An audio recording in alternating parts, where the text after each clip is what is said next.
Those are the coaches who were first ballot Hall of Famers. That's something Tom Brady addressed. He said, if Bill Belichick doesn't get in, no one should get in on the first ballot, which would be completely ridiculous. 3 have. Belichick should have been the 4th. Okay, so I mentioned Bill Polian earlier. Initial position, I voted for Belichick. Second position, I'm not 100% certain, or can't say with 100% certainty. I want to be 100% accurate. Can't say with 100% certainty that I voted for Belichick. Bill Polian appearing on SiriusXM NFL Radio on Wednesday provided clarification in his own voice, in his own words. Here's what he had to say. I wrote this out, so I'm reading from the statement. I voted for Coach Belichick in the Hall of Fame selection meeting. The Pro Football Hall of Fame has confirmed that fact through the auditors of the selection process. Again, I'll state that I never said that I believe that Coach Belichick should, quote, wait a year, close quote, for enshrinement. This has been confirmed by the Pro Football Hall of Fame, numerous selectors who were in the room, and my vote for Coach Belichick. As a Hall of Fame member and selector, I realize the import of what we do. I've always tried, as a selector, to make these difficult choices with the utmost of objectivity. I've said on SiriusXM Radio and numerous other media outlets that I believe Coach Belichick to be a first ballot Hall of Famer. My vote confirms that.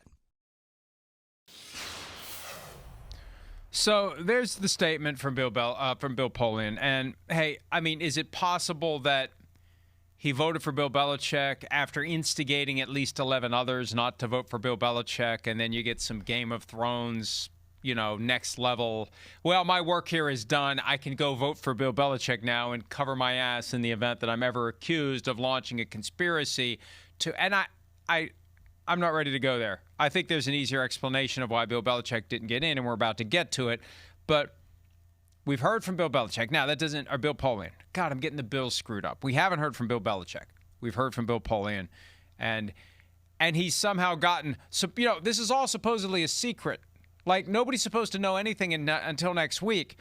But the Hall of Fame auditing firm has told Bill Polian that he did vote for Bill Belichick. Like, if they're committed to keeping this all secret, the response should have been, we'll tell you next week after it's announced who's in and who's not in. They're just feeding this idea, this breach of their own protocol regarding the importance of keeping all of this secret by telling any of the voters who they voted for. The answer should be, we'll tell you.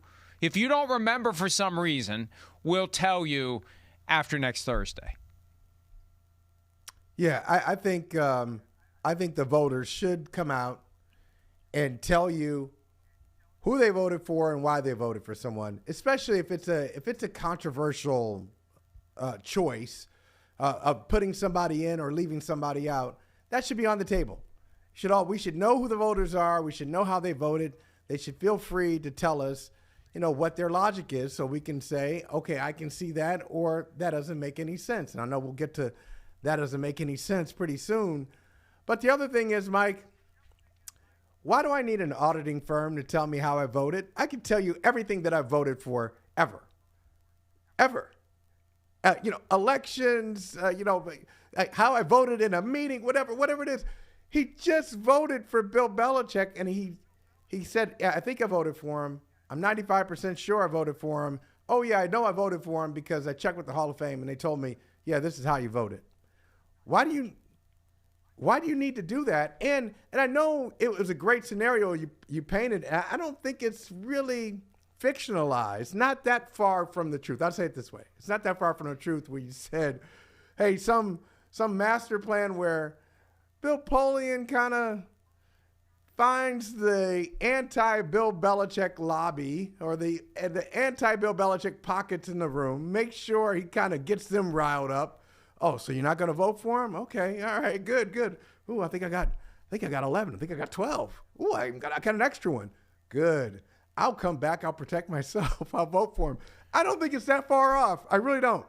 Well, but why doesn't he remember who you voted for?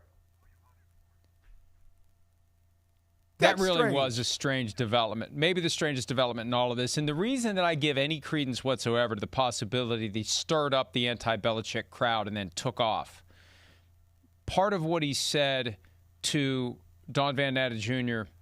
and Seth Wickersham of ESPN.com when he finally added his voice to the initial story some point on Tuesday night, he said that he heard talk of this 1 year waiting period, unofficial 1 year waiting period for Bill Belichick because of Spygate, and that he didn't agree or disagree with it.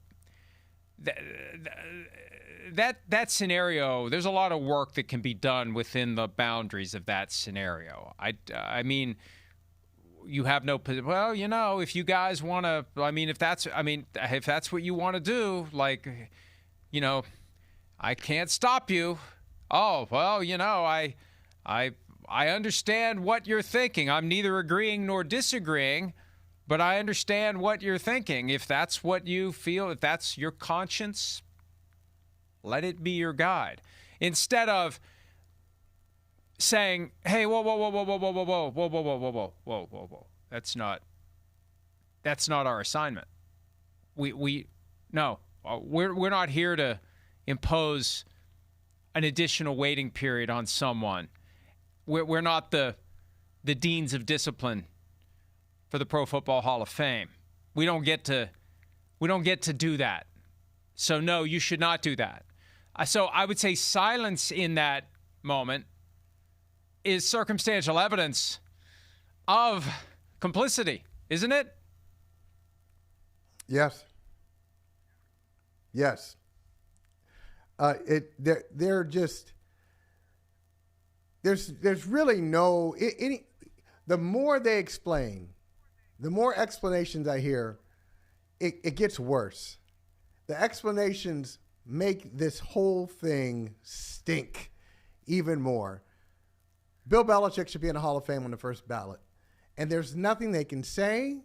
There's nothing there's nothing that's been revealed that makes me say, "Oh, I get it." Well, yeah, it does. There's something that makes me say, "I get it," but then after I say I get it, I say, "Why do you have that in place? Why do you have a system like that in place where something like this could happen, and you're all embarrassed? And if you're not embarrassed, you should be." Hi, it's Mike Florio. Thanks for watching PFT on YouTube. Hit subscribe for the latest news and analysis from Pro Football Talk.